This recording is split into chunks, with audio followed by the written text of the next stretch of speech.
Bien, mesdames, mesdemoiselles et messieurs, bonjour. C'est votre ami, frère, fils, camarade et compatriote des Oignons. Famille, maintenant, vous et moi avons cette habitude-là, hein, entre midi et deux, après ma petite pause. Je vous balance comme ça des infos, des nouvelles. Hein. Il faut mettre au parfum nos populations, nos citoyens. Moi, je dirais, il faut les instruire sur la chose politique. Voilà. Il faut instruire nos populations sur la chose politique. Il faut les informer, il faut qu'ils se cultivent. Voilà. Il faut les imprégner de la chose politique. Alors, messieurs, dames, ici, nous allons parler de stopper tantôt, hein, de mettre fin à cette hégémonie libanaise en Côte d'Ivoire, surtout, mais au-delà même, en Afrique. Et mettre fin, ce n'est pas, je vais dire, avec fracas, ce n'est pas une guerre qu'on le livre.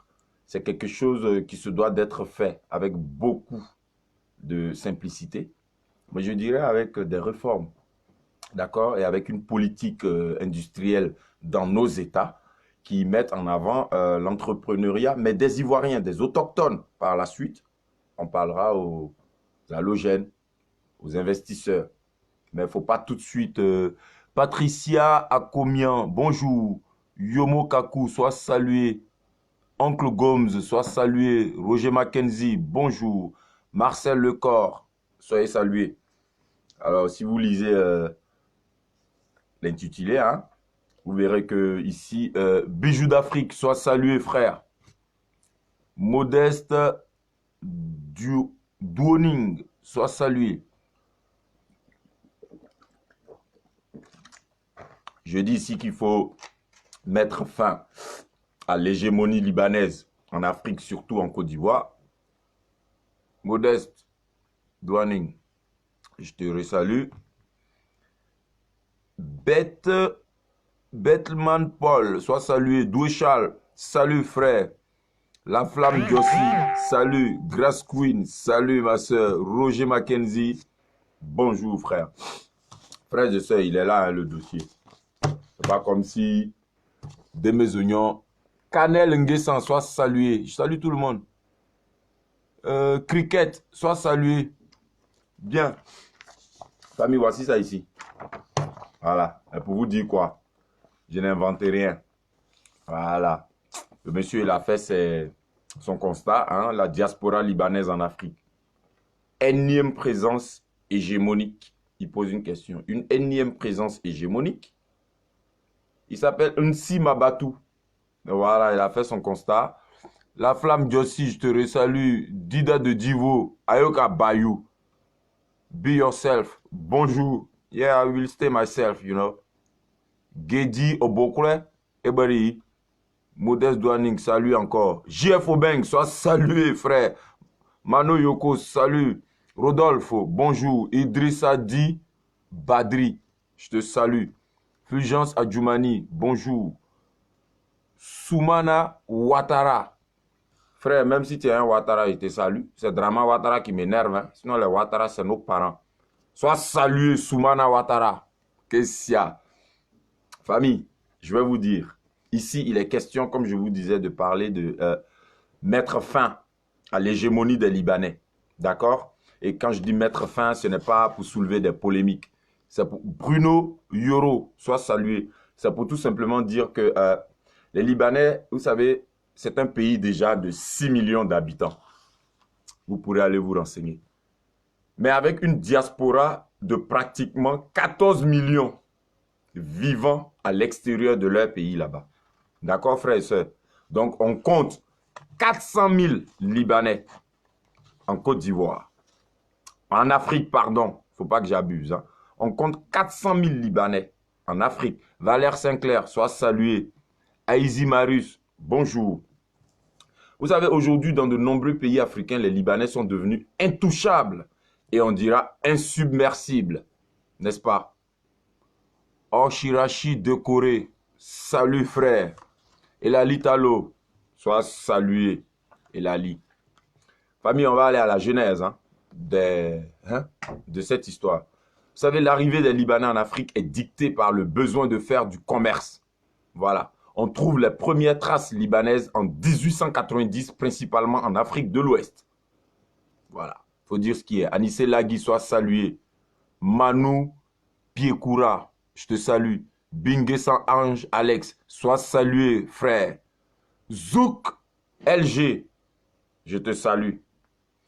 Famille, je vous disais au début, leur présence sera essentiellement en Afrique dite francophone, car le Libanais est sous domination française. Mais après la Deuxième Guerre mondiale et la guerre au Liban, ils s'exporteront un peu partout en Afrique subsaharienne. Désiré Zadi, je te salue. Henri Dago, salut frère. Trésor aimé, bonjour. Diaspora Italie Canton, bonjour famille. Buongiorno. Oui, c'est un très bon thème, il faut en parler. Vous savez, je vais vous parler ici du cas ivoirien. Parce que l'hégémonie des Libanais en Afrique se passe de commentaires. Il n'y a qu'à regarder, d'accord? Et je n'ai rien contre ces personnes-là. Je vous le dis sans cesse. Je ne suis pas quelqu'un qui est contre les étrangers. Mais je dis que il faut que nous mettions fin à cette hégémonie libanaise qui fait que notre économie est détenue par près de 60 à 70% des Libanais. D'accord? Il faut que ça s'arrête. Jean-Baptiste Tonin, bonjour. Mazo Pélagie, Julia Tadé, je vous salue. Jacques Guédé, bonjour. Ekra Stéphane, en vous saluant. Le cas ivoirien donne ceci. En Côte d'Ivoire, la population libanaise est estimée à plus de 80 000 individus, dont plus de la moitié vivent à Abidjan. C'est la plus importante diaspora libanaise en Afrique. L'ex-président ivoirien Laurent Gbagbo, conforté par ses alliés, déclarait que les Libanais formaient, entre guillemets, la 63e ethnie de la Côte d'Ivoire. Vous imaginez? D'accord. Pourquoi la Côte d'Ivoire? Connivence avec l'importance du pays pour la France. Opportunité économique? Pourquoi Abidjan? Edwige Vidjo, je te salue. Frédéric Thiécré, bonjour frère. Alors je vous dis, il faut dire que la Côte d'Ivoire dispose d'atouts majeurs qui font d'elle un pays phare de la CEDEAO, cette communauté économique des États de l'Afrique de l'Ouest, et l'un des meilleurs des marchés en Afrique subsaharienne, n'est-ce pas? La Côte d'Ivoire représente un poids économique important pour la sous-région ouest-africaine. On le sait tous. Premier port d'Afrique de l'Ouest et le 4e port du continent noir. Le port d'Abidjan ouvre un accès à la mer à des pays enclavés comme le Mali, le Burkina Faso et le Niger. Voici 3 pays africains à qui nous ouvrons notre port, mais quand ils sont assis chez nous, les ressortissants de ces pays, ils se comportent comme des tout permis. Et quand on est chez eux, on n'est pas les bienvenus. Vous là, méfiez-vous. Mais ici, c'est le cas des Libanais, l'hégémonie des Libanais. Et comme je vous le dis, ce n'est point une polémique. C'est une vidéo de sensibilisation pour vous appeler à comprendre pourquoi les Libanais sont comme intouchables chez nous, si prépondérants, insubmersibles. Et puis, ils ont cet impact sur notre politique. Ils détiennent 80% de notre économie. Et ça, le nationalisme qui arrive avec notre nouvelle vague de résistants doit balayer ça d'un revers de main. D'accord? Ou alors nous allons accommoder nos lois aux investissements désormais. Parce qu'il y a des gens qui injectent de l'argent mal acquis, qui blanchissent cet argent-là en injectant de l'argent dans notre économie. D'accord? Il y a des immeubles qui sortent de terre partout. Ils font des constructions H24. Et puis, ils investissent dans tous les secteurs d'activité. Ils détiennent les marchés ivoiriens. Il faut que ça s'arrête, famille. Ce n'est pas méchant. Mais les entrepreneurs ivoiriens, aujourd'hui, ils n'ont même pas de marché. Ils tirent diable par la queue. Tout appartient aux Libanais. Hein? Et ça, ce n'est pas normal. Prosuma se fait la part belle en Côte d'Ivoire. Ce n'est pas bien. Les entrepreneurs, aujourd'hui, ils en cherchent du travail. Ils ne trouvent pas. Tant dans l'immobilier, dans la grande distribution, dans les parcs auto, et dans tout ce qui est industriel. Mais c'est les Libanais. Quand on parle de Gandour, c'est pas méchant de le dire.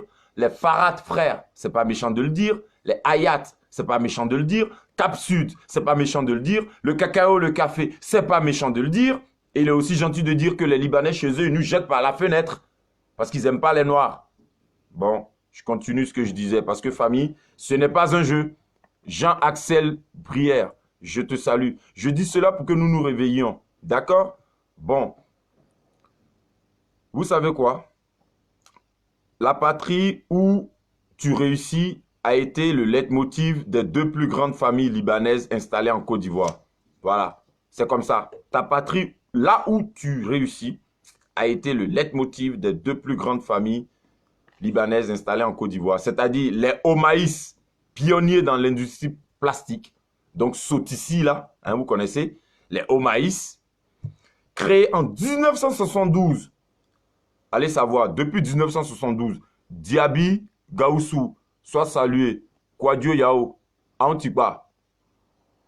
Famille, depuis 1972, la famille Omaïs, pionnier dans l'industrie plastique, a créé Sotissi en 1972 en Côte d'Ivoire.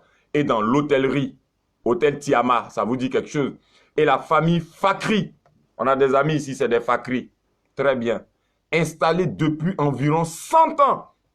Ces familles-là ont des activités dans le commerce du textile. C'est-à-dire famille Fakri comme ça, Wrangler, vous vous rappelez? Wrangler, Wrangler, Wrangler. Beautiful in Wrangler. Jean Wrangler, là, c'est eux. Famille Fakri. La grande distribution, c'est-à-dire Trade Center, tout ça, c'est les Libanais. Les hôpitaux, Polyclinique internationale de l'Indénié, c'est les Libanais. Et l'hôtellerie, Yves-Hôtel, c'est les Libanais. Vous savez, selon l'hebdomadaire français Jeune Afrique, les Libanais contrôlent 40% de l'économie ivoirienne, dont 70% du parc immobilier privé, 50% du commerce, 80% de la distribution et du détail et 50% de l'activité industrielle. Je ne sais pas si vous saisissez. Soyez tous salués, frères et sœurs, mais je lis, hein. Fofana Gaoussou. Salut mon frère, ta vidéo est très intéressante. Je soutiens cette lutte. Sois béni. Tout le reste, Hamilton Dexter, soyez salués.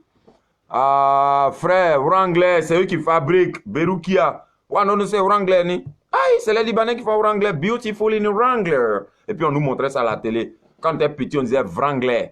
C'est pour Libanais. Donc je vous explique quelque chose ici. Ces gens-là injectent trop de sous dans notre économie, mais les sous-là repartent dans leur pays. Nous continuons. À Marcory, dans une commune d'Abidjan, que vous connaissez bien, hein, une rue a été baptisée rue de Beyrouth en 2017. Vous trouvez ça normal, vous? Vous trouvez ça normal? L'hégémonie, là. J'ai dit, on va mettre fin à ça. Ce n'est pas avec la force. Mais eux-mêmes vont comprendre que ce n'est pas dans notre pays, ils vont venir et puis ils vont être chefs prépondérants. Et puis notre pays est leur deuxième Liban. Je dis non. On s'en fout qu'ils soient là depuis la fin du 18e siècle ou début du 19e siècle. Ça, ce n'est pas notre problème, ça. Ils vont dégager leur race ou bien on va accommoder notre politique commerciale, industrielle, économique à leur façon d'investir et de travailler. Parce que croyez-moi, il y a des choses à vous révéler. Il y a des choses à vous révéler. Une rue à Marcory a été baptisée la rue Beyrouth l'année dernière, seulement en 2017. Ce n'est pas normal. La présence libanaise ne se limite plus uniquement au commerce. Ils prennent maintenant une part très active dans la vie politique. On les trouve très proches du pouvoir actuel. Par exemple, au Cameroun même, où ils ont été à l'origine de plusieurs remaniements ministériels. Tenez-vous bien, ça vous étonne. Une présence qui fait débat. Aujourd'hui, ils dirigent de façon très clanique les piliers importants de plusieurs économies africaines. Comment leur en vouloir? Un Libanais obéit à des règles très strictes. Chaque confession doit y être représentée. Ces Libanais présents en Afrique depuis 50 ans pour certains sont généralement mal perçus sur le continent. Il y a de quoi? Il n'y a qu'à regarder leur façon de s'illustrer. Pour nombre de gens, ils sont des mafieux. Ils ne participent pas à la création d'emplois. Ils obtiennent gain de cause grâce à leur capacité à corrompre et à influencer les élites africaines. Ce qui n'est pas faux. On va en parler. En Guinée équatoriale, le président Obiang Nguema Mbasogo souhaite limiter le nombre de Libanais présents sur le territoire, accusés d'avoir participé à la tentative avortée du coup d'État de 2004. Mais moi, j'aimerais vous dire ici, je mets le pied dans le plat, n'en déplaise à qui que ce soit comme Libanais. Les Libanais ont aidé à la rébellion. Voilà. Les Libanais ont aidé les rebelles à installer Draman. Ils ont aidé la rébellion en Côte d'Ivoire. C'est moi, Demezion, qui dit ça. Ils n'ont qu'à vous dire si je mens. D'accord? On n'a rien contre eux, on ne dresse personne contre eux. Mais ces saints et ces gens qui sont dans des partis, je cite des noms ici, le FPI, le COGEP, l'UNG, le CRI panafricain et même le PDCI, le RDL, le RHDP, tout compris, ces personnes-là qui, pour parler, qui recherchent l'électorat, prennent des gants et usent de subterfuge et de malice, ne vont pas vous dire ça. Moi, dès mes yeux, je vous dis ça, je mets le pied dans le plat. Vous savez pourquoi? Parce que moi, je n'ai pas de parti. Justement, je vais le créer. Le Parti nationaliste de Côte d'Ivoire. D'accord? Et c'est pour très bientôt, famille. Et nous sommes là pour vous parler de vos droits. Nous sommes là pour vous dire que c'est vous qui êtes les acteurs principaux de la politique ivoirienne, de la politique de notre pays, la Côte d'Ivoire. C'est vous les acteurs principaux de notre économie. C'est vous les acteurs sociaux, politiques même là, qui êtes les plus importants, vous le peuple, vous les électeurs. C'est vous qui donnez un sens à la démocratie. Et ce parti nationaliste viendra vous donner votre place que vous n'avez pas souvent méritée au sein des débats. Et ce n'est pas normal, d'accord? Parce qu'il n'y a aucun président depuis Houphouët-Boigny qui nous dira qu'il n'a pas eu un œil de cette hégémonie libanaise sur la Côte d'Ivoire, qui n'a pas eu vent de cela, qui n'a pas constaté cela, qui n'en a pas fait les frais. Vous l'avez entendu ici, ils influencent les élites africaines. Ce n'est pas moi qui le dis. En Guinée équatoriale, je vous l'ai dit, le président Obiang va limiter le nombre de Libanais qui entrent chez lui. Nous, on doit en faire autant. Il y a 80 000 Libanais en Côte d'Ivoire, c'est trop ça. Il y a combien d'Ivoiriens au Liban? Comptez un peu seulement, venez me dire. Quand on parle, ils prennent des mots très fins pour venir endormir les Ivoiriens, pour que les Ivoiriens dorment toujours sur leurs oreilles, qu'ils demeurent, comme je dis, dans cette léthargie-là, dont ils ne se réveilleront que trop tard. Mais non, c'est le moment de sonner le glas. D'accord? Les Libanais nous ont trop endormis, ils nous ont trop piétinés. Et puis, ils ne créent pas d'emploi. Ils créent quel emploi même? Ils travaillent entre eux, Libanais, là. Prosuma, c'est pour les Libanais. On n'a rien contre ça, mais ça fait longtemps que c'est comme ça. Et tous les dirigeants passent, mais ça demeure. Il faut que ça prenne fin. Le premier président du Mali et panafricaniste, Modibo Keïta, tenta de limiter l'influence des étrangers dans les principaux secteurs économiques d'alors. Modibo Keïta avait déjà essayé ça. Président malien, là. Vous avez entendu? Un panafricaniste. Modibo Keïta, un panafricaniste, a dit il veut bien qu'on se mette tous ensemble, tout et tout. Mais son affaire, il voulait limiter le nombre de Libanais, les principaux secteurs économiques dans lesquels les Libanais investissaient. Il voulait bien détailler ça. Je pense que nous, les nationalistes, on va venir faire ça. On ne va pas demander pardon à quelqu'un pour faire ça. Famille, plus récemment, l'expulsion d'un garagiste guinéen par le patrimoine bâti public au profit d'un Libanais a fait grand bruit. Vous vous rappelez en Guinée, Eli Kamano, franchement les mots me manquent. Je ne me sens même plus chez moi. Sinon je ne comprends pas comment on peut me déguerpir de mon lieu de travail à cause d'un étranger que j'ai d'ailleurs hébergé, a fustigé Ibrahim Sall, tout dépité. Ibrahim Sall, c'est le Guinéen là, que le Libanais voulait enlever sur son terrain pour s'installer là. Eh bien vous savez quoi? Voici ce qu'il a prononcé. Franchement, les mots me manquent. Je ne me sens même plus chez moi. Sinon, je ne comprends pas comment on peut me déguerpir de mon lieu de travail à cause d'un étranger, d'un Libanais c'était. Et c'est un étranger en africain libanais, d'accord? Il n'y a aucun Libanais qui vient d'Afrique subsaharienne. Encore moins de l'Afrique, tout simplement. Il faut dire ce qui est. Un étranger qui l'a d'ailleurs hébergé, ce monsieur. Voilà ce qu'il a dit. Ibrahim Sall, dans lui-même son pays. Eli Kamano s'est rendu là-bas, ce chanteur guinéen. Vous avez bien vu? Bon, cette affaire continue d'alimenter les débats à Conakry. Notamment, comme je vous dis, avec la vidéo de l'artiste Eli Kamano. Les employés se plaignent fréquemment d'être à la fois sous-payés, mais aussi d'être l'objet de mauvais traitements corporels infligés par les Libanais, par des Libanais. Le code de travail n'est pas respecté par des Libanais, par les Libanais. À tort ou à raison, les Libanais ne réinvestissent pas les bénéfices réalisés sur place dans les pays dans lesquels ils vivent. Ça, il faut le savoir ça. D'accord? Il faut le savoir ça. Mais attendez, aucun Africain ne peut s'immiscer dans la politique au Liban, jamais. Il va faire comment? Claude Nda, soit salué. ODG, UA, HUA, soit salué. Alors, il faut dire ce qui est, famille. Les employés se plaignent fréquemment d'être à la fois sous-payés, mais aussi d'être l'objet de mauvais traitements corporels infligés par les Libanais. Hein, le code de travail n'est pas respecté par les Libanais. À tort ou à raison, les Libanais ne réinvestissent pas les bénéfices réalisés sur place dans les pays dans lesquels ils les réalisent, hein, ou dans les pays dans lesquels ils vivent. Pourquoi leurs bénéfices vont ailleurs? Et puis, où vont leurs bénéfices même? Où vont leurs capitaux? Il faut se poser autant de questions, famille. D'accord? De nombreux chefs d'entreprise libanais se sont spécialisés dans l'optimisation fiscale. Je vous explique. Un euphémisme pour décrire un vaste phénomène d'évasion fiscale au détriment du continent. Ainsi, ce sont des sommes faramineuses qui apparaissent dans des paradis fiscaux, plaçant une partie de leurs bénéfices qui échappent au contrôle fiscal des pays africains. Les recettes fiscales représentent en moyenne 34% dans les pays dits riches, 23% dans les pays d'Amérique latine. En Afrique, elles peinent à toucher la barre des 15%. Le manque à gagner passe par les nombreux canaux d'évasion mis en place en Afrique. Ces pratiques sont rendues possibles par la faiblesse des États africains.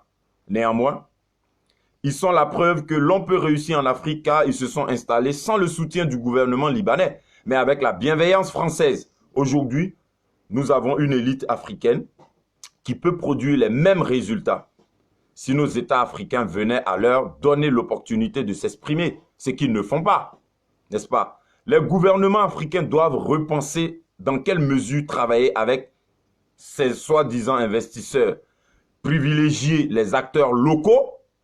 Là-dessus, je suis très d'accord, je suis tout à fait d'accord. Il faut privilégier les acteurs locaux et faire en sorte que l'argent gagné soit réinvesti dans les économies locales. Famille, quand on parle comme ça, je dis oui, je suis d'accord. OK? Donc voilà, je vous ai lu un constat qui n'est pas, je dirais, des plus alarmants parce qu'on le savait plus ou moins. Hein? On était un peu dans le doute, mais là, c'est corroboré. Comme je vous ai dit, l'arrivée des Libanais était dictée par le commerce. C'est tout. Mais aujourd'hui, ils ont une hégémonie qui s'étend jusqu'à nos élites, jusqu'à notre politique intérieure. Ils s'immiscent dans notre politique. Ils influencent nos élites. Quelquefois, ils penchent pour un leader ou un autre. Ils ont des préférences parmi nos présidents et nos leaders.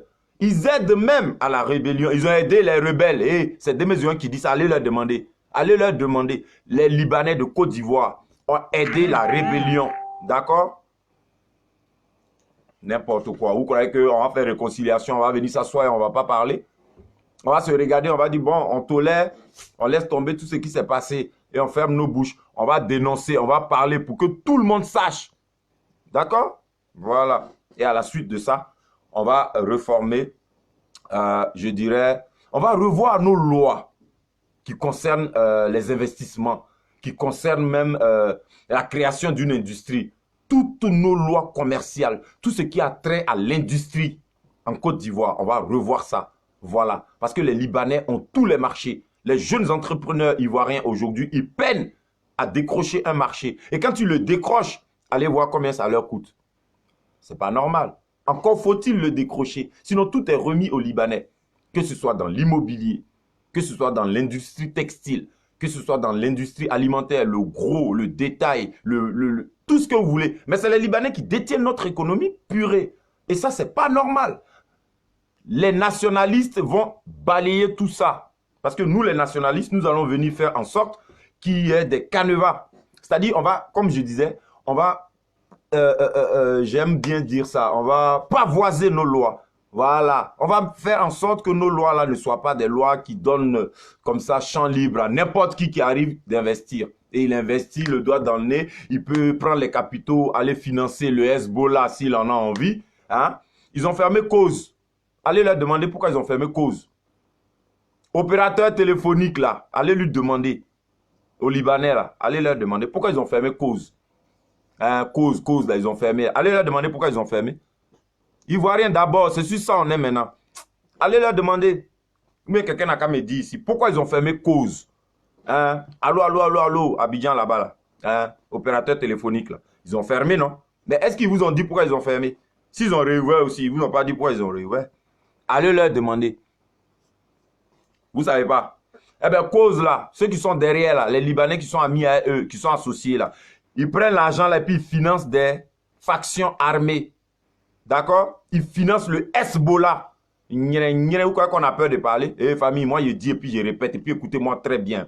Je dis n'ayez pas peur de quelqu'un. N'ayez même pas peur de eux là. Où ils dorment là-bas, où ils vivent là-bas. Leurs voisins, c'est nos amis. D'accord? On connaît quelqu'un qui connaît quelqu'un qui connaît quelqu'un. Quand je leur dis ça, ils pensent que c'est pas il y a peur d'eux. Au contraire, c'est pas ils voient dans vos culs. Vous êtes en train de fumer vos chichas là, vos gros ventres là. Vous êtes assis, quelquefois vous êtes dans hamac. Avec vos enfants et puis vos femmes jouent à côté. Et puis nos amis vous voient. Voilà. Donc calmez-vous. Vous n'êtes même pas à l'abri de quoi que ce soit. Et ne croyez même pas que vous nous intimidez. Nous on est ici et puis on sait où vous marchez. Quand vous allez assis, partout où vous êtes assis, pendant que vous êtes well, vous tirez vos chichas et vos narguilés là. Il dit on vous voit, on est ici. C'est ça le drone. On a quelqu'un qui connaît quelqu'un qui connaît quelqu'un qui vous connaît. Trou de balle.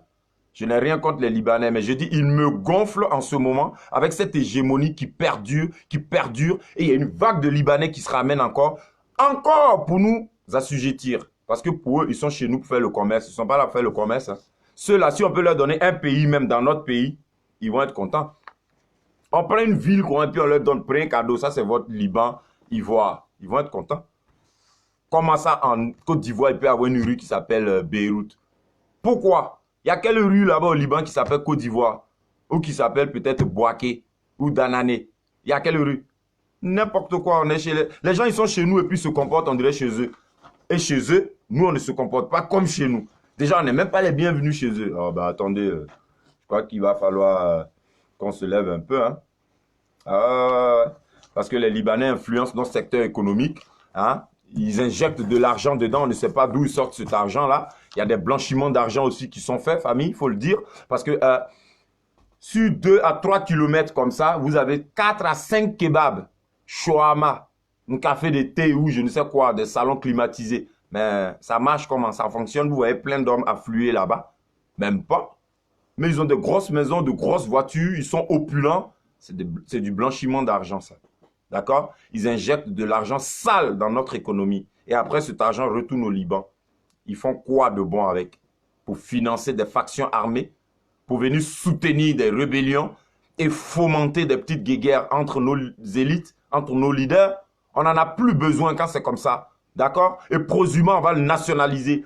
Tout ce qui est industrie, Gandou, Farad Frères, tout ce que je vous ai cité ici, Ivotel, Novotel et compagnie, famille, est nationaliste. Ils nationalisent tout ça. Parce que de Oufo-Boigny jusqu'à ici, il n'y a aucun chef d'État qui a daigné nationaliser ces structures-là. Il pouvait le faire pourtant. Quand Draman Ouattara ne vendait pas une entreprise pour 1 euro symbolique du temps où il était Premier ministre, eh ben, aujourd'hui, nous remarquons qu'il casse vos maisons et il vend ces terrains-là aux Farad Frères, aux Prosuma, à ce groupe-là, à des Omaïs ou à des je ne sais qui Fakri. Famille, trop c'est trop. Trop c'est trop. Et les nationalistes arrivent. D'où, en haut là-bas, l'intitulé, je vous ai mis, nous allons créer le Parti nationaliste de Côte d'Ivoire. Et c'est un parti qui va mettre au devant l'Ivoirien. Un Libanais qui arrive chez nous, un Français qui arrive, un Chinois, un Américain, qui que ce soit, sauf bien sûr les États de la CEDEAO, parce qu'il faut quand même rester africain, nous sommes africains, hein, et nous avons nos lois africaines. Tu es étranger, tu sors de la CEDEAO, tu sors de l'Union africaine, tu n'es pas partie de ceux-là, tu n'en fais pas partie. Famille, tu veux investir, tu prends un Ivoirien à tes côtés, en Éthiopie là, pour investir, pour ouvrir société, tu prends un Éthiopien à toi. Ça ne fait pas mal à quelqu'un. Pour que nous on fasse ça en Côte d'Ivoire, les gens ont tiré leur bouche. Et nous les Ivoiriens aussi, on est tellement totaux, pourvu qu'on veuille faire quelque chose. Mais qui nous arrange nous-mêmes. Hein. Mais quand quelqu'un parle un peu dedans, on laisse tomber. On aime tellement ce que pensent les gens. On aime tellement faire attention au quand dira-t-on. Mais qu'est-ce qu'on s'en tape? En plus, en Ivoirien, on dit ça, on s'en fout des on-dit. Les on-dit, là, on s'en fout. Mais c'est là, il faut s'en foutre royalement. Nous créons le Parti nationaliste ivoirien. Nous remettons les lois commerciales sur table. Et nous rediscutons les façons d'octroyer les marchés aux investisseurs, hein, aux entrepreneurs. Nous mettons en avant les Ivoiriens d'abord. Parce que je ne pense pas qu'il y ait un seul Ivoirien qui ait déjà décroché un marché de construction au Liban. Quand je pense que ce pays-là est en pleine construction, en pleine reconstruction justement, après la guerre et tout ça. Mais il y a des Africains qui sont entrepreneurs là-bas, on leur donne des marchés, ils construisent. Et les Libanais qui sont en Afrique, qui brassent beaucoup de sous, ils n'ont pas envie d'aller reconstruire leur pays. Ça ne leur dit rien d'aller investir au Liban. On dit au Liban, vous êtes 6 millions seulement. Les 14 autres millions sont à travers le monde. C'est dehors qu'ils font leurs pierres et puis ils envoient ça chez eux. Et en Côte d'Ivoire, mais alors c'est vraiment leur berceau. C'est là-bas même, ils font presque tout leur beurre. Et c'est la Côte d'Ivoire même qui est leur vrai comptoir. Leur vrai vache à lait. Et ça, il va falloir que les nationalistes que nous sommes, cette nouvelle vague de nationalistes, il va falloir que nous stoppions ça. Il va falloir que nous mettions fin à cela. Voilà. La Côte d'Ivoire est un pays d'accueil, certes, accueille tout le monde, mais la Côte d'Ivoire n'appartient pas à tout le monde. Alors je suis désolé quand j'entends dire certains envoyés, comme je disais, de certains partis politiques. On ne peut pas suivre Gbagbo et puis avoir les idées comme si les étrangers, c'est eux qui font qu'on a des problèmes. On ne peut pas suivre Blé Goudé et puis parler des étrangers comme si c'était un souci dans la Côte d'Ivoire, machin. Je m'en vais répondre à ces personnes qui étaient en boubou. Maintenant que vous pouvez porter boubou, n'importe quoi, on porte toujours boubou dans notre pays. D'accord? Je m'en vais répondre à ces gens-là. Que moi, là, je parle de moi. Et ce n'est pas un moi surdimensionné. C'est un moi tout humble et modeste. Ma petite personne de mes oignons. Là. Moi, je ne suis pas un chef de parti comme un mouton. D'accord? Je ne suis ni Blé Goudé, ni Gbagbo. Parce qu'ils sont ce qu'ils sont. Je les suis pour leurs idées. Voilà. Pour leur politique sur le terrain. Mais ça ne veut pas dire que c'est des leaders parfaits. Vous en connaissez, vous, des leaders parfaits? Vous connaissez une politique parfaite? Vous connaissez un pouvoir parfait? Réveillez-vous un peu puis restez objectif. Je suis Opa parce que Opa est mon mentor, est mon idéal politique. Je pousse ses idées, son idéologie gbagboïste. J'aime ça. Point final. Mais je ne suis pas d'accord avec tout ce que Opa fait. Voilà. Ce n'est pas tout ce que Opa fait, je suis d'accord avec ça. Non, non, non, non, non, non. J'ai dit et je le répète, et quitte à ce qu'on en parle avec lui quand il sera libéré. Opa dit, asseyons-nous et discutons. On va aller discuter avec lui. Opa, de Oufo Boigny jusqu'à maintenant, l'hégémonie des Libanais, là, c'est la même, là. C'est la même hégémonie, là. Mais vous n'avez pas daigné mettre fin à ça. Parce qu'il y a eu le FPI au pouvoir pendant 2 mandats, c'est-à-dire 10 ans. Mais personne n'a fait comprendre à ces Libanais, là, que c'est les Ivoiriens d'abord. Même quand les Ivoiriens veulent avoir des marchés, c'est les Libanais qui vont venir parler dedans, ou bien vont leur donner une infime partie. Dans quelle partie encore, ils ont des ristournes. C'est quoi ça? C'est dans notre pays seulement on voit ça. Et ça ne me plaît pas, frères et sœurs. Ça ne devrait pas vous plaire non plus. On va parler à Opa. On va lui dire, Opa, tu nous dis plein de choses, on est d'accord. Mais pardon, depuis un certain temps, nous là, on n'est plus d'accord avec beaucoup de choses. Et on n'a plus envie que le pays soit géré comme il a été. Tu as bien travaillé, les gens sont venus t'enlever. Mais il y a eu beaucoup de gabegies. Sous tes 2 mandats, il y a eu beaucoup de zizanies de gabegies, de détournement de fonds. Tes gens que tu as mis, tu dis refondateurs, là, ils ont biaisé ton projet. D'accord? Ils n'ont pas vraiment donné dans la refondation. Ils ont entretenu des filles, des femmes. Ils ont acheté des maisons, des voitures. Et comme je vous dis, frères et sœurs, il n'y a qu'à aller regarder les maisons de ces gens, les refondateurs. Tant chez les refondateurs que chez le RHDP et le RDR. Il n'y a que des grands voleurs. Voilà. C'est des gens qui savent voler. Ils mettent en place des structures comme ça, qui font écran. Oh, ça c'est une société, machin truc, mais derrière, ils volent bien même. Voilà. Donc quand Opa va sortir, nous là, on a les mains blanches. Et on n'a pas envie de dire, on s'en envoie Opa parce qu'on veut quelque chose. Non! On s'en va parler à Opa pour lui dire, ce que tu as fait est bien. Mais ce que tu vas faire là, doit être mieux. Et nous sommes là pour te donner quelques petits conseils.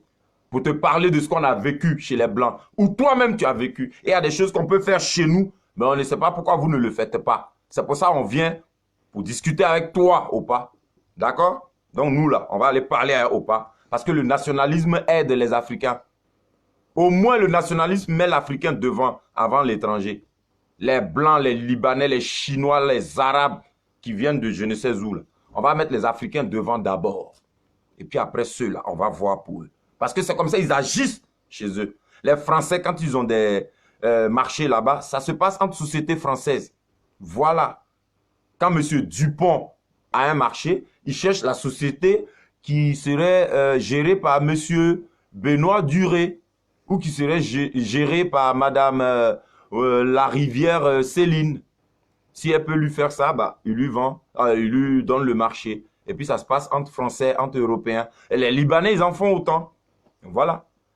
Alors moi, ce que j'aurais souhaité, c'est que si les Libanais continuent de se comporter de cette façon-là, hégémonique, hein, de cette façon-là, intouchable, et ils s'avèrent être insubmersibles, moi je dis qu'on va rediscuter tous les contrats, on va rediscuter tous les marchés, on va revoir notre politique d'investissement et puis de création d'entreprises, de sorte à mettre en avant les entrepreneurs ivoiriens locaux, que l'économie locale profite aux locaux en premier. D'accord? Voilà.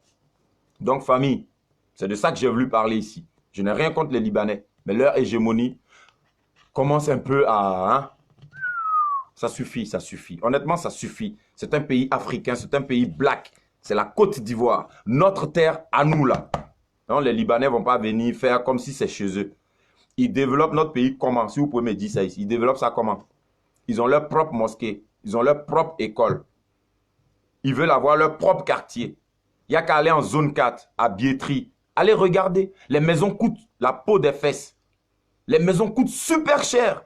C'est entre 400 et 600 000 francs CFA. Et quand vous voulez louer des maisons là-bas, on vous dit, mais ce n'est pas pour vous les Ivoiriens. Hein, c'est pour les Marocains, c'est pour les Libanais. Parce qu'il y a les Marocains aussi qui s'en mêlent. La baie de Cocody, elle a été octroyée aux Marocains. Encore le roi du Maroc. Une partie d'Assini. Le roi du Maroc a acheté beaucoup de terrains là-bas.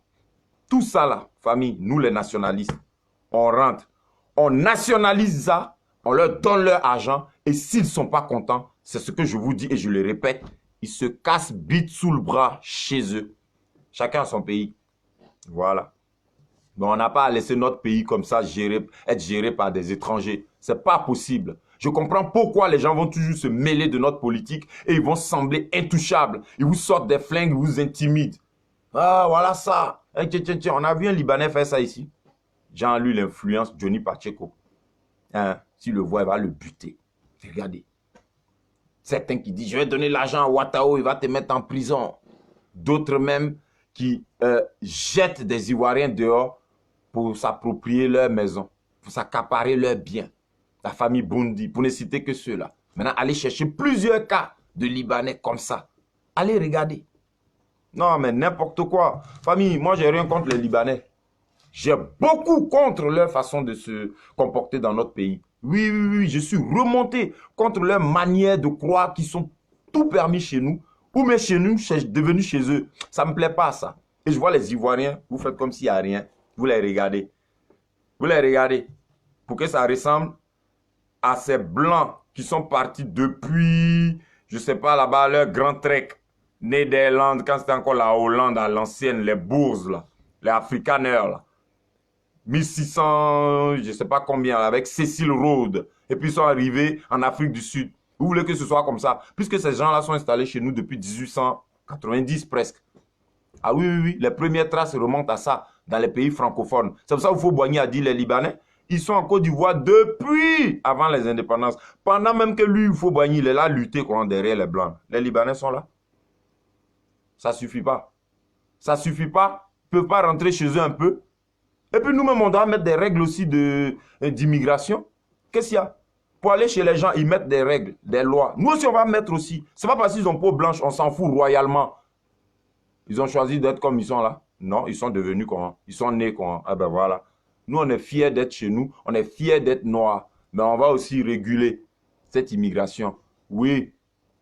Trop de Libanais chez nous, ce n'est pas normal. Il n'y a pas autant de noirs chez les Libanais. Ce n'est pas vrai. Celui qui me dit le contraire n'a qu'à venir me prouver ça, me désabuser. Il n'y a pas autant de noirs chez les Libanais. Je ne dis même pas autant d'Ivoiriens. Mais il y a trop de Libanais en Afrique. En Côte d'Ivoire, même, ce n'est pas la peine. Vous êtes trop nombreux. Je trouve que vous êtes trop nombreux même. Il y a trop de Libanais chez nous. On devrait filtrer tout ça. On devrait compter tout ça. Et puis, chaque Libanais qui fait un investissement, il faut qu'on lui demande, l'Ivoirien gagne quoi? Voilà, parce qu'ils n'aiment pas payer les impôts. Ils font des systèmes d'évasion fiscale. C'est ce que je venais de vous expliquer. Ces gens-là ne réinvestissent pas dans nos économies. C'est pour ça que vous ne comprenez rien. La Côte d'Ivoire est riche, mais on ne sait même pas où est l'argent là. Ah, où notre argent même passe même. Ah, on ne voit même pas notre argent. Ben c'est ça. C'est ces Libanais qui prennent cet argent pour aller réinvestir dans des factions armées, je vous dis. Ils font quoi de bon? Quand vous les voyez, les quads, ils vont à Assini, ils s'amusent, les grosses voitures, tout ça. Ça, c'est les détails, ça. Ça, c'est les miettes là que vous voyez. Sinon, vrai argent, là, ils prennent pour financer les Hezbollah. Ils prennent pour aller financer d'autres factions armées dans leur pays. Ils prennent pour aller créer d'autres entreprises ailleurs.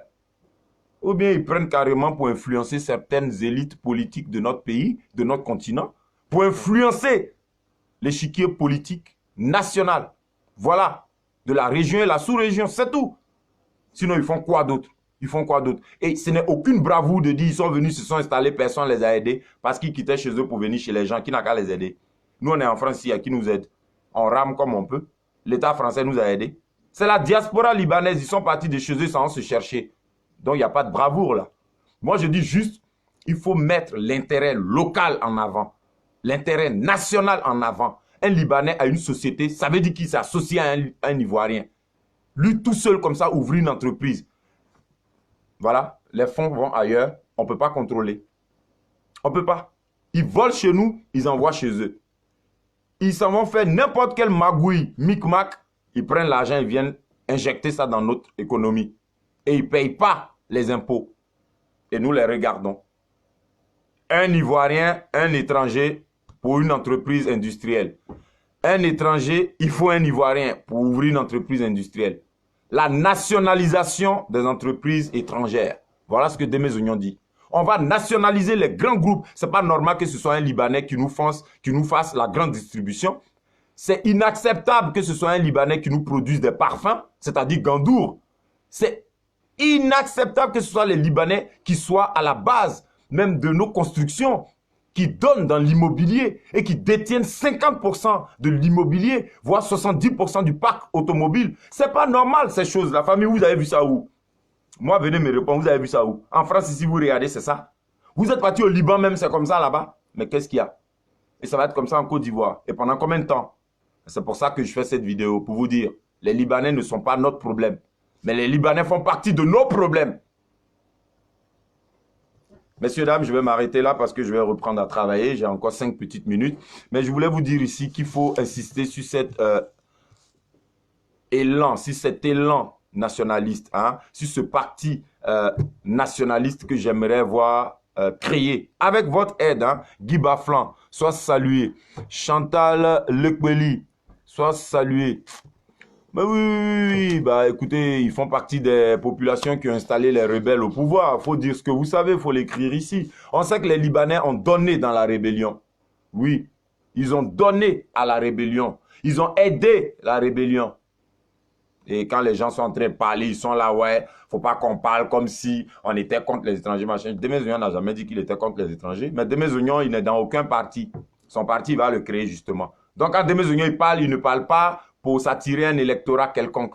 Et il ne parle pas soumis à des règles ou une déontologie, où moi, je n'ai pas la tête, je veux dire, une épée sur la tête. Moi, je n'ai pas mon doigt dans la bouche de quelqu'un. C'est vous mangez avec COGEP, vous mangez avec UNG, vous mangez avec machin, c'est vous ne pouvez pas bien parler ou bégayer. D'accord? Moi, demain, je parle moi seul. Je m'en gaba de quelqu'un.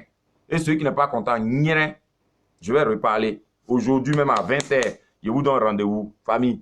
Un direct encore aujourd'hui à 20 h. Je vais vous dire ce que vous ne pouvez même pas imaginer. Les gens qui ont vraiment aidé la rébellion, je dis il y a les Libanais dedans. On parle des Burkinabés, seulement des Guinéens et puis des Maliens. Il y a les Libanais dedans. Ils ont bien aidé même la rébellion. Et je ne me dis pas qu'on a qu'à là tomber sur eux. On n'est pas là pour ça. Mais je dis pendant la réconciliation, on va dire tout. On va tout déposer sur la table. D'accord? On ne va rien laisser passer. Voilà. Et on va aussi soulever ce facteur. Comment se fait-il que tous les chefs d'État de Houphouët-Boigny jusqu'à maintenant ont vu, ont constaté, remarqué, relevé cette hégémonie des Libanais dans notre pays, mais ils n'ont rien fait. Au contraire, ici, ils sont accommodés. Je ne suis pas d'accord avec ça. Et ça, on va en parler. D'accord, famille? Il faut tout faire pour mettre fin à cette hégémonie. La Côte d'Ivoire n'appartient pas aux Libanais. Elle n'appartiendra jamais aux Libanais. En tout cas, pas tant que nous, les nationalistes, on va arriver là-bas. Ce n'est pas possible. D'accord? C'est pas parce qu'ils sont chez nous depuis des 1900 quelque chose qu'on s'en fout de ça. Ils ont leur pays. Si ça ne va pas, ils n'ont qu'à rentrer chez eux. C'est tout. La Côte d'Ivoire, on l'aime ou on la quitte. On respecte nos lois ou on dégage de notre pays. Et on paye les impôts dans notre pays. Ce n'est pas un foutoir. Ce n'est pas un paradis fiscal, la Côte d'Ivoire. Ce n'est pas un no man's land. Vous allez payer ce que vous avez endommagé. Et puis vous allez vous voir dresser des listes de tous les impôts que vous devez payer depuis que vous êtes dans notre pays. Jusqu'à quand nous on va arriver là. On va vous faire un calcul. Mais vous allez payer ça. Je crois que vous allez préférer même qu'on nationalise vos industries et vous allez dégager un bit sous le bras. Et on va instaurer un quota de Libanais. Voilà. On va instaurer un quota de Libanais. Et il n'y aura pas un quartier strict pour les Libanais. D'ailleurs, la rue Beyrouth, il faut enlever la pancarte. Il ne faut pas l'appeler rue Beyrouth. Pourquoi on va appeler une rue Beyrouth en Côte d'Ivoire? Pourquoi? Pourquoi? On se croirait où là? Parce qu'il y a des rues qui s'appellent Abidjan au Liban. N'importe quoi. Famille, moi je suis de bonne aloi avec les Libanais, je vous l'ai dit. Il y a des Libanais, même quand je suis en train de parler, là, après ils viennent dans mon inbox. On se connaît là-bas à Abidjan, ils disent hey, tu as oublié tant, tu as oublié tant. Il y a une catégorie de Libanais qui est arrivée, les vrais amis de la Côte d'Ivoire, Libanais là. Ils ne sont pas d'accord avec eux, c'est moi qui vous dis ça. Disons ce qui est. Famille, sur ce, je vais vous donner rendez-vous tout à l'heure. D'accord? Tout à l'heure. Voilà. À 20 h, heure de Bengue. On se jotte devant un direct. On va continuer ça. D'accord? 2020 est une autre Côte d'Ivoire. Ça, c'est clair et net, mon ami Guy Baflan. 2021, ce sera une autre Côte d'Ivoire. Hein, c'est fini ça. Alors, donc, la vérité est belle quand elle est nue et crue. Frères et sœurs, portez-vous bien. On va créer notre parti nationaliste de Côte d'Ivoire. Voilà. Il faut le créer. Il ne faut pas que ça reste une, je vais dire, fiction comme ça, une parole à l'air ou bien juste une idée. Non, non, il faut réaliser cette idée. Il faut qu'on ait un parti nationaliste de Côte d'Ivoire qui va mettre en avant les Ivoiriens. Rien que les Ivoiriens, on s'en fout. Si c'est un blanc qui a nos papiers, si c'est un Chinois ou si c'est un, je ne sais pas moi, arabe. Mais celui qui vient et s'arrête, je suis Ivoirien, il atteste de sa nationalité ivoirienne. Il est dans tous ses droits. Famille, on va le mettre devant un Français. On va le mettre devant. Même si moi, je suis de mes oignons noirs, mais il n'y a pas papier de Côte d'Ivoire. On va mettre le Libanais, le Français, le Chinois qui ont papier ivoirien devant moi. C'est ce que je suis en train de vous parler là. Ah bah oui. Donc, les Ivoiriens d'abord. Ceux qui sont ivoiriens, qui ont les papiers ivoiriens, qui ont la nationalité ivoirienne, qui vivent en Côte d'Ivoire, qui demeurent ivoiriens, bah, il n'a rien à craindre. C'est pour aider les Ivoiriens. En quoi le nationalisme pur et dur peut effrayer quelqu'un? Sauf si ce quelqu'un n'est pas ivoirien et qu'il a de mauvaises intentions vis-à-vis des Ivoiriens et leur bonheur. C'est tout. Donc, famille, je vais m'arrêter là. Je vous souhaite une très bonne fin d'après-midi. Et puis, à tout à l'heure, à 20 h, on va continuer notre vidéo, notre entretien. Parce qu'il y a pas mal de choses à dire sur ces personnes-là qui ont de l'influence sur notre économie, sur nos élites, et puis sur notre échiquier politique. D'accord? Voilà. À très bientôt, en vous souhaitant une très bonne fin d'après-midi. Des mes oignons, votre frère.